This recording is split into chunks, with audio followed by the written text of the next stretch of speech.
Hello, it is Foundation Friday, August 28th, 2020. Steve Sipress here with a spectacular, beautiful sunset. I don't know if you can catch it going on behind me here in way too sunny and way too hot southern Arizona as we get into another in our multiple part series on the classic, fantastic foundational book by Dr. Dennis Waitley, The Psychology of Winning.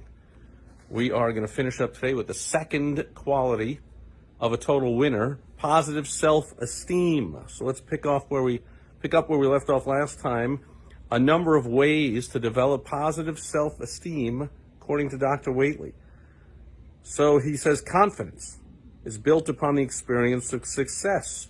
But when we begin anything new, we usually have little confidence because we have not yet learned from experience that we can succeed. Winners focus on past successes and forget past failures.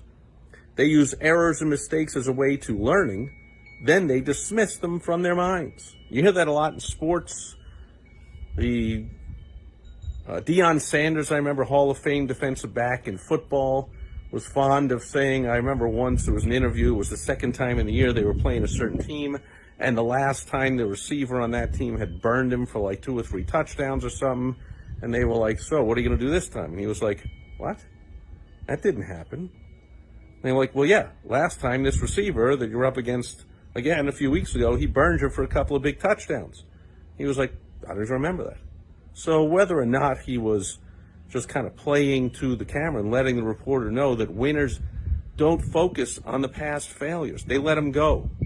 The same thing happens also in sports and baseball. They say the guy who, doesn't get it, strikes out at the plate, then he goes out in the outfield and he makes an error. Because he's still thinking about, oh, but I struck out, oh, this and that. So he's not concentrating. The fly ball comes out, and he's like, oh, yeah, right. I'm supposed to be on the next thing. And in basketball, they miss a shot, and then they don't get back on defense, and the guy scores an easy basket on the other end. They're like, look, you missed the shot. Whatever. Get over it. It's over. Now get back on defense. Don't be sitting there going, oh, man, I missed the shot. I should have. Dude, you got to get back on defense. Got to keep playing the game. So Dr. Waitley's talking about that. That's what winners do. We use errors and mistakes as a way of learning, and then we dismiss those errors and mistakes from our minds, and we move on. To establish true self-esteem, Dr. Waitley gives a few ways to do it. One way is to concentrate on our successes and look at the failures and negatives in our lives only as corrective feedback to get us on target again. Instead of comparing ourselves to others, we should view ourselves in terms of our own abilities, interests, and goals. We should base more of our actions and decisions on rational thinking instead of on emotions. We should find pleasure and pride in our current position in life rather than looking for greener pastures all the time. We can accept ourselves just as we are in this moment. One of the most important aspects of self-esteem that accounts for successful dynamic living is that of self-acceptance, the willingness to be oneself and live one's life as it is unfolding, accepting all responsibility for the ultimate outcome, and not to dwell in the past or sit there daydreaming about the future all the time. Perhaps the most important key to the permanent enhancement of self-esteem is the practice of positive self-talk. Now I flip the page with one hand, which is always a little issue here.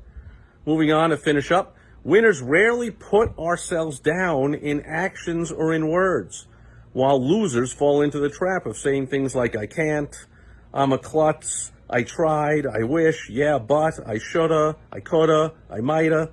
Winners, on the other hand, use constructive feedback and self-talk every single chance we get. I can, I will, I look forward, next time I'll get it right, I'm feeling better. I learned from the late great Zig Ziglar a long time ago when I read all his books and wore out all the cassette tapes in my car back in my door-to-door sales days early on in my career where I struggled and bumbled and had a lot of trouble and fought through it. Zig helped me through it a lot. And one thing I've learned from I still practice this day, anyone asks me, how you doing?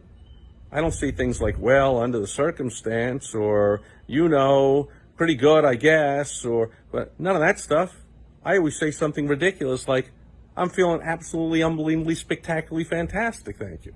And then the person laughs and goes, wow, I wish I was feeling as good as you. I'm like, I highly recommend it. But in fact, I'm getting better. And they laugh again. I go, see, now I'm feeling stupendously, marvelously, unbelievably, phenomenally excellent. And so that's a form of self-talk that winners do to give us that positive self-esteem, positive self-view.